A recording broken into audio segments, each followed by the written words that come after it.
How to do one and all? You know who I am, ETTemplar, Supreme Misfit, Professional Dipshit. We're reacting to Chris Bledsoe. Now, if you're wondering what or who a Chris Bledsoe is, imagine, if you will, a Joe Osteen who has taken up smoking crack and having really crazy hallucinations about aliens and shit. And that's what we got. And without further ado, let's put this on the screen and let's get underway, shall we?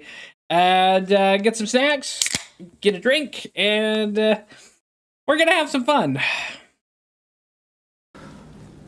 You've spoken of an apocalypse or global upheaval predicted by the entities, particularly after you had an Easter encounter in 2019. Right.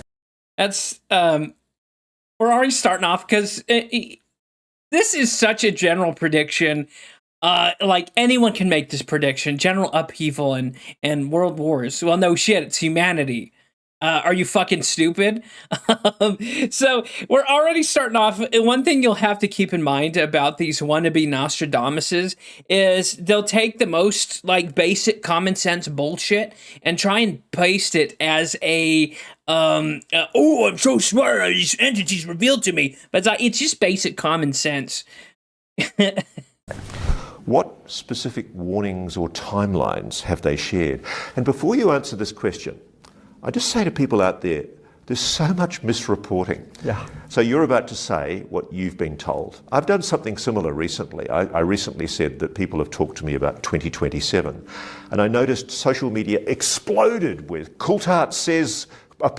And I'm been around long enough that Chris Bledsoe has already made previous predictions in the past and they failed. Just like Wilcock, right?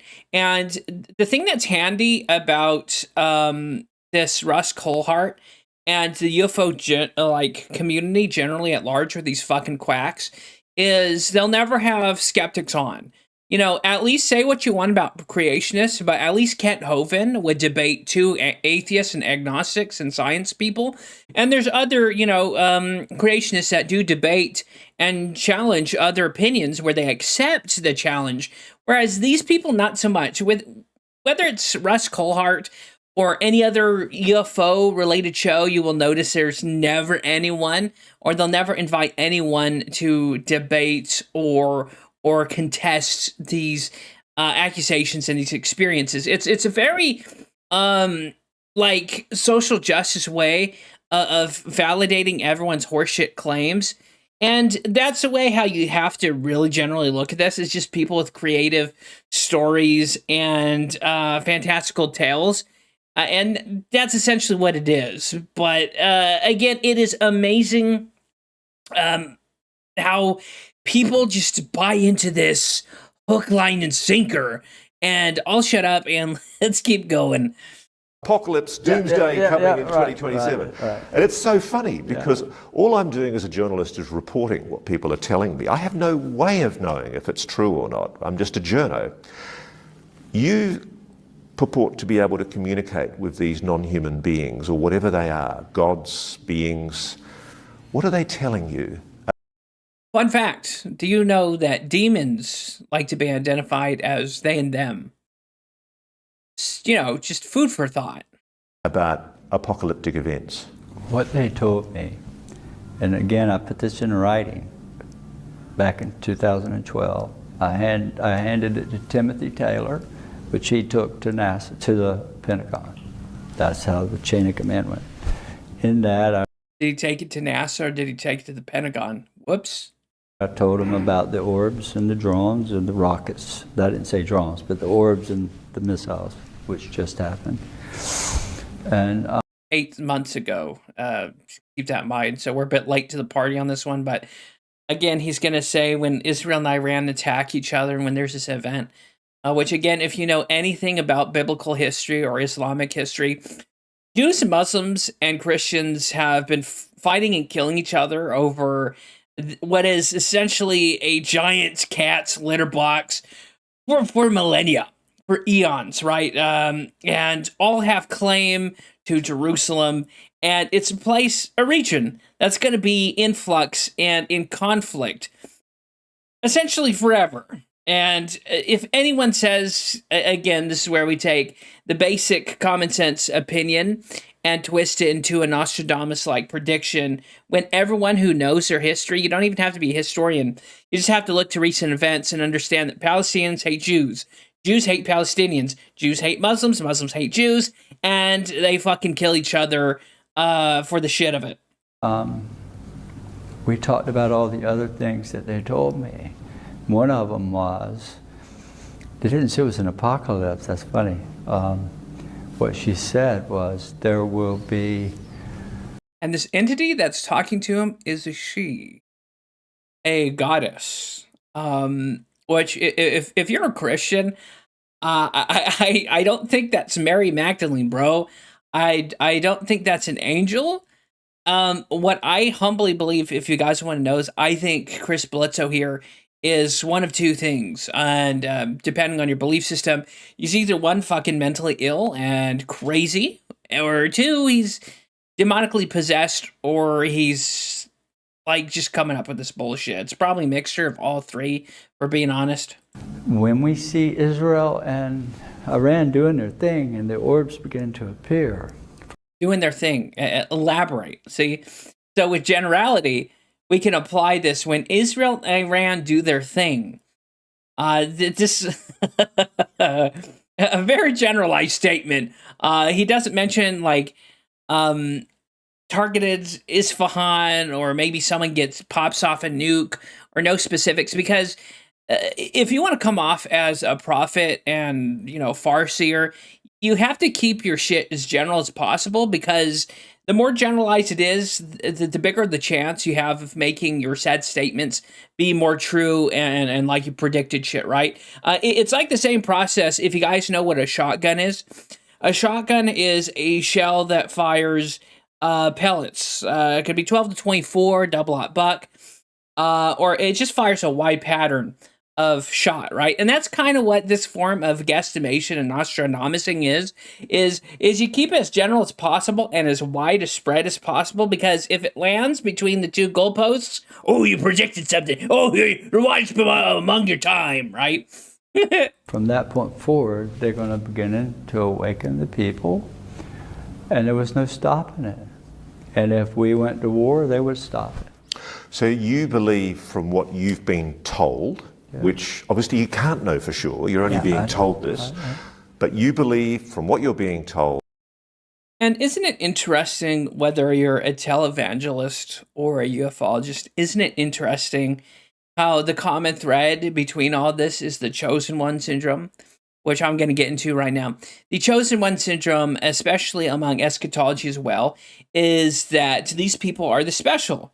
That God, aliens, or someone has deemed them to deliver this message, and only them, because they're God's special little child, or the alien's special little puppet, and that they alone can deliver the message, and they alone are spoken to, even though no one else is spoken to. What a flaw that is, right? So, I mean, it's like eschatologists, right? You figure if God was going to make a wide like prediction and warn Christians and the faithful, that he would warn and notify everyone. You know how you get those emergency like message system, right? Where your phone goes, right? And it's like an Amber Alert. Why doesn't God or these aliens do that, right? Of course, because they're the special one. And of course, he's going to mention his fucking book here, Chris Bledsoe, which that's always a thing, even with it's Joe Osteen, right? He's always got a fucking book to hawk. That the entities, the beings, are going to intervene to stop us from killing ourselves. They did that during November, and on television. And disclosure of the fact of a non-human intelligence. It'll come next year. You believe next year? I'm sure. I feel sure. I think disclosure's always a year away. Disclosure. The government has got to. They have no choice. Because my book clearly states what Chris said, is the lady explained to me that in April of 26, there would be an alignment where this star, which is a blue star, of Regulus appears on the horizon in front of the Sphinx, and it would be red. And you know what? This is right. That's what she I've said. actually spoken to astronomers. This is the phenomenal thing about this. Yeah, and she said it'll be red. And when that happens, it would mark a shift into a new knowledge, not an apocalypse. That's what she told me. So here we going into this ascension bullshit like David Wilcock. David Wilcock, for about the better part of 8 years, has been promising since 1990 some form of ascension. And if it's one thing, these grifters, whether you're eschatologist, Christian evangelist, or this fucking crack smoking weirdo, is that there's always ascension, it's coming, ascension, it's coming, right? Because it's the same kind of occultist, like esoteric horseshit that they're trying to push. They're also trying to scare people shitless, right? Because if there's fear, and even with the way how this guy's describing this, it's to you. I mean, to me, it seems like he's being kind of generalized, because he also mentions his book, right? Because it's like, I written it in a book. God blessed me with this information to put in a book to sell to you, you retard. Right? That's essentially what it is. And if this was a true, like, let's just say, let's set aside the Christian stuff for a second. Let's say if there are aliens, let's say there is this light goddess.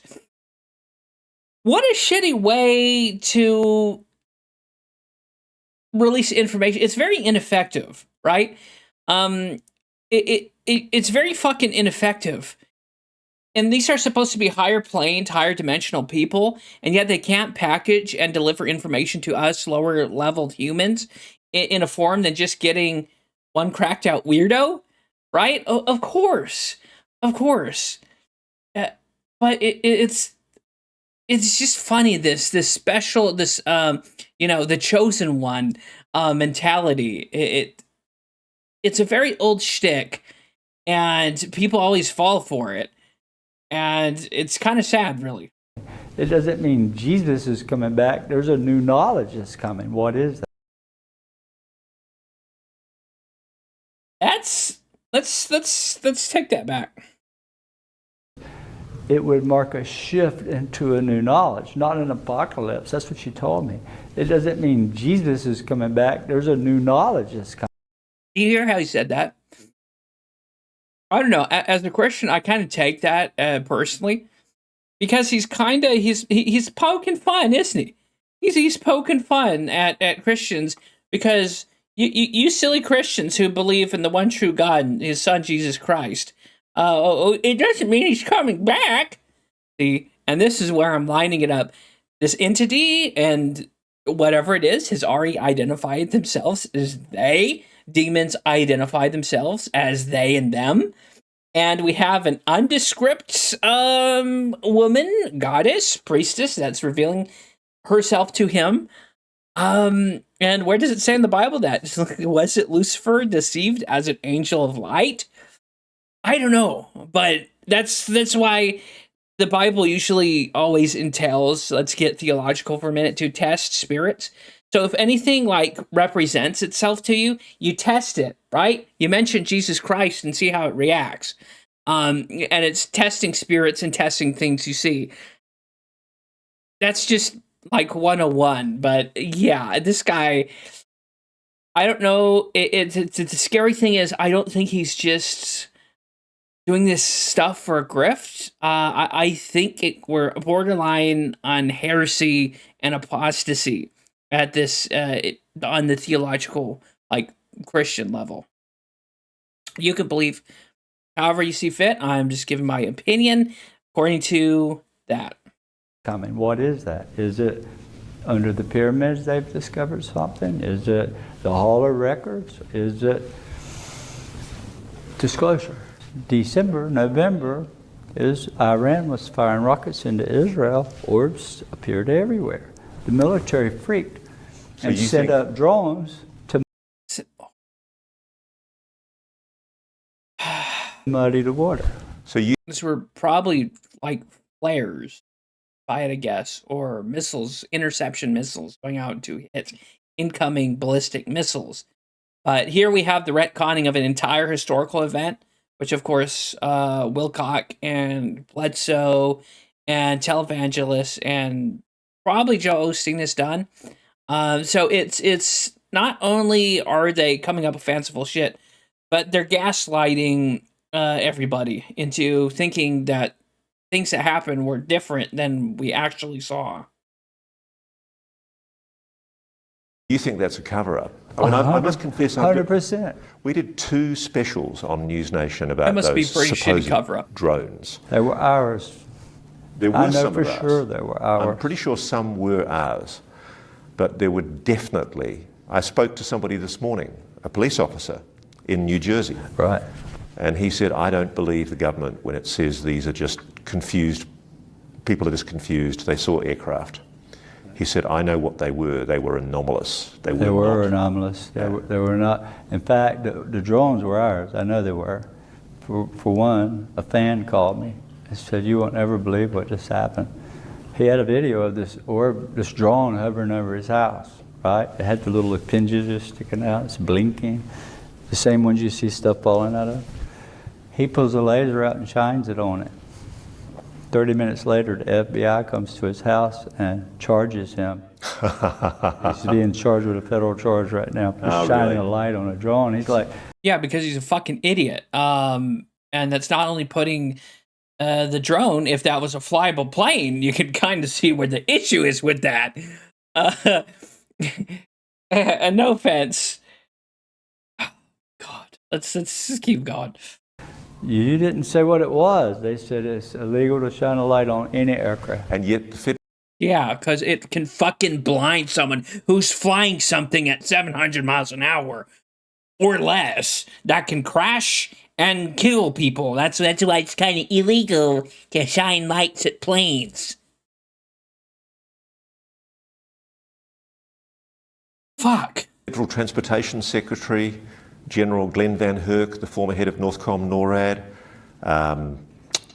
the current serving general in charge of NORAD, everybody's basically saying they're still mystified by whatever these objects were. There were orbs, and what happened? Can we get that in writing, official documents? Audio recording? No? Okay, bullshit. Gotcha. I told this in writing to Tim Taylor and NASA and the whole group. When you see the missiles, the orbs are going to appear, and they're going to appear to the people. Well, what happened? Here they come. And then the government freaks out. Oh my God. They pulled the plug, de-escalated the fight, the orbs went away, the drones went away. Suffering from debilitating Iranians ran out of shitty missiles, and the Israelis ran out of interceptors. So again, we have, not to get back on the theological stuff, but, fake miracles, ringing any bells, just saying. Crohn's disease. Right. You're saying it was cured after that night? Yeah, it went away. I had it for almost 18 years, and I went back to my doctor. I even went to Chapel Hill. He sent me to Chapel Hill, North Carolina to find out. Crohn's disease can, I'm no doctor, you might have to look this up, but if I'm not mistaken, Crohn's disease can go into remission. It's essentially one of the things that can over time cure itself. So less of a miraculous healing that it is just your body or your health changing things, I think. Again, no doctor. You guys might have to do a little bit of digging on that one, but I'm pretty sure it's not. But of course, it wouldn't be as interesting a story, would it? As a guy predicting and seeing drones and shit on, then all of a sudden now he's miraculously healed. Because I developed RA after... What's RA, sorry? Rheumatoid arthritis. In 2009, I was diagnosed with that, where Gary Nolan said, well, it was just a reprieve. In other words, your Crohn's went into remission and your RA came back as RA. So we went to Chapel Hill and we ran all the tests. What you eat also affects rheumatoid arthritis too, if I'm not mistaken. So he could have just started eating like shit or stuff that would cause it to flare up. And I'm no doctor, but you can obviously it wouldn't be as interesting a story as if weird shit in the sky, a god is appearing before you. You have to tackle on another layer of bullshit to this bullshit sandwich. And the RA was totally separate. There is no marker that it came from the Crohn's. The Crohn's is not even there. So you do have, I was going to ask you this, you do have confirmation from doctors, medical Yes. records, medical evidence to prove that your Crohn's disease completely disappeared. Yeah. See, And you didn't bring any of it to this fucking interview? Yeah, you didn't have Russ Colhart, you didn't share the PDFs or files from professionals. So you could show this on screen. Again, I hate to sound like an asshole, but like, let's be honest here. If I was to make an outrageous claim, you would expect me to back it up with, I don't know, pesky things like facts and details. Iran and Israel exchanging missiles, and I saw it. The way she tells me is a vision of, I see it like a living picture screen. I could see the rockets flying. Then all of a sudden, orbs appeared out of the ocean and everywhere because of the way I reported it, right? So you were taken by a tic tac. Yeah, I reported a 45, 50-foot egg laying on its side. It started out as a red glowing ball of fire, but when it came down to the ground, it was a white glowing egg laying sideways, and it pivoted and flew over me.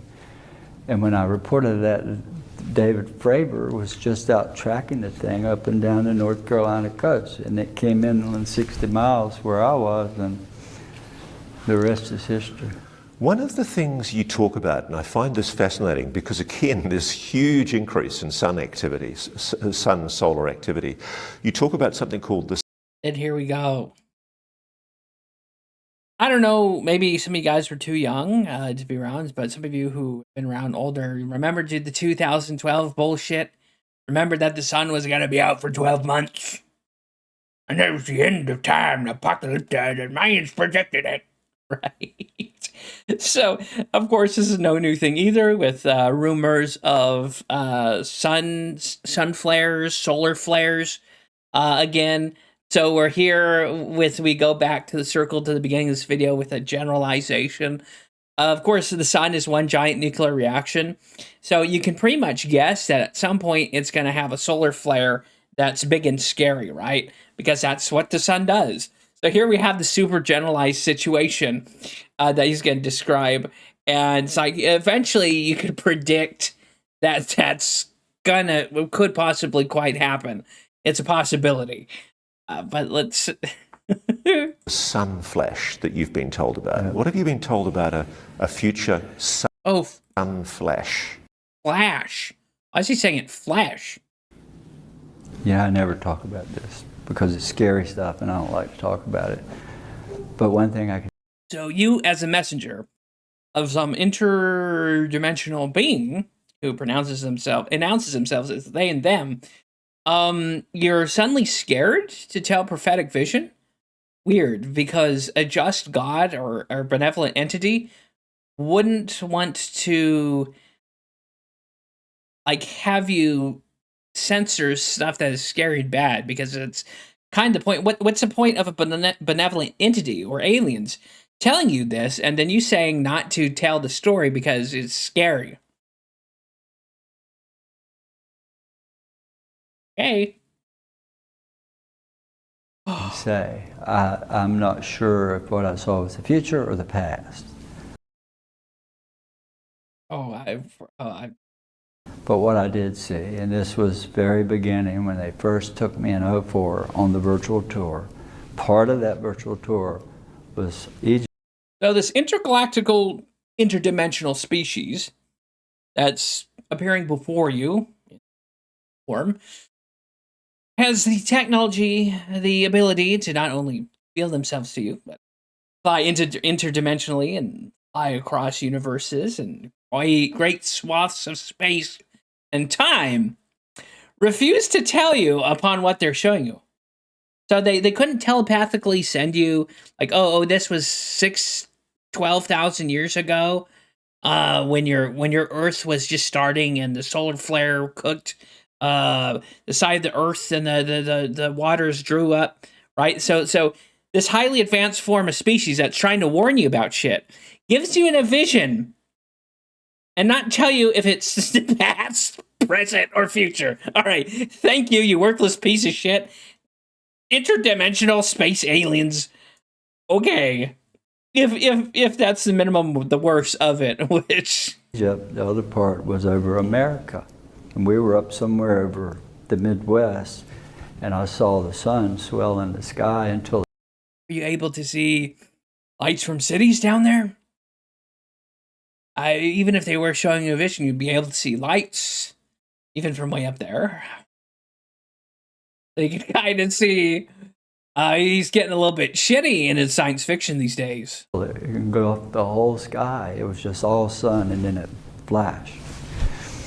When it flashed, the lights went out. But then I saw the earth, the water from the side of the Pacific side of the ocean evaporate up into the sky. This is what I was seeing, which made the earth lopsided, and it stopped. And then all of a sudden it started back the other way, and this wall of water came over the whole United States. So this too has been a thing. There was some fucking guy in the CIA. He said it was classified. He's first seen a tidal wave that's like really tall. If you've seen the movie Day After Tomorrow, right? They're just borrowing that or the shit from Deep Impact. So again, this is where you take shit from pop culture and science fiction and drop it into your prophetic bullshit, because people can relate and recall to those movies if you haven't seen those movies and go, oh shit, because your brain, right, thinks and recalls those scenes from those movies and goes, whoa, yeah, right? So it's a way of psychological, I'm no expert in this, but it's a way of creating trauma and scaring the shit out of you, because you're recalling those scenes from those movies and associating it with this guy's horseshit story. And of course, this has been a thing in ufology. Other people, he's not the first to say this. And if it's one thing you will see is the common patterns of bullshit storytelling from all these kooks and freaks and weirdos, no matter who it is. And you see this within eschatology. You see this within televangelism. But let's keep going. And just devastation. But was that what killed the dinosaurs? Was that from the past, or is that from the future? And so how did you see this? You used the word see. Did you see a visual representation of it? I saw it like watching TV. And was this on a craft, on a screen in the craft? It was like seeing it through the walls. It was in some sort of bubble. It felt like the walls were clear. I couldn't see them, but I could touch them. Yeah. But looking through those... And you, at no point did you ask these interdimensional beings showing you this horrible event, go, hey, I enlighten interdimensional waifu, right? Oh, goddess of the unknown. Is this 12,000 years ago? Is this happening in 2 years? Or is this humanity's future? No? You just stared like a retard at it, huh? Alright, so that's the Chris Bledsoe alien angel warning, when, of course, the theological angle of this is, that's no angel, that's Lucifer, lining your pockets with other global Luciferians and unintentional idiots who buy your bullshit, buy your book, and run with it. Chris Bledsoe is, again, certifiably insane. Along with most of ufology, these people are, I would say, dangerous in the most extreme way, and that is spiritually. This guy wants to be a false prophet, and he's running with it. And I will leave this, he does have remote control planes. He's a hobbyist with remote control planes. I'll just put that out there. So maybe these orbs that he's summoning, yeah, you can see where I'm insinuating with that. He's been seen in clips showing, like, caught him with shining the laser, saying it's an orb. So, if anything, just point and laugh at these people. Hopefully you enjoyed me, like, just taking the piss out of this, because that's the best we can do with this kind of ufology shit. And yeah, Chris Bledsoe is a fucking quack at the worst. At the minimum, worst. At the most, worst, he's a false prophet, apostate. And you should stay far away because this guy's misleading you. And if there's any entity that appears before you, again, demons and other dark things like that, identify as they and them. Who else? Who else does that? Transgenders. Another connection there for you. Not saying it exactly, but that's the kind of danger we're working with. And see you next time. God bless. Stay happy, stay healthy, and yeah, it's Chris Bledsoe and his alien angel warning. Ooh, believe me, my money. We gotta make some money. The sky whispers.